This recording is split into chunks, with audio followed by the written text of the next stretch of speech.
জুলাই গণঅভ্যুত্থানের পর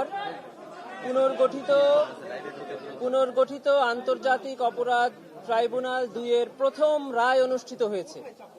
এটি একটি ঐতিহাসিক দিন।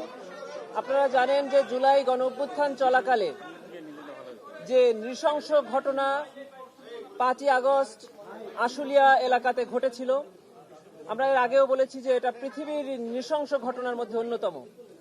হিটলারের গ্যাস চেম্বারে মানুষদেরকে জ্বালিয়ে দেওয়ার পরেই এইটাকে নৃশংস ঘটনা হিসেবে বলা যায়। আশুলিয়াতে এই ৬ জনকে ৫ই আগস্ট হত্যা করে তাদের লাশ পুড়িয়ে দেওয়া হয় পরিকল্পিতভাবে। সেই মামলার রায় আজকে আন্তর্জাতিক অপরাধ ট্রাইব্যুনাল ২ প্রকাশ করেছেন, ঘোষণা করেছেন, এবং এটি আন্তর্জাতিক অপরাধ ট্রাইব্যুনাল ২ এর প্রথম রায়।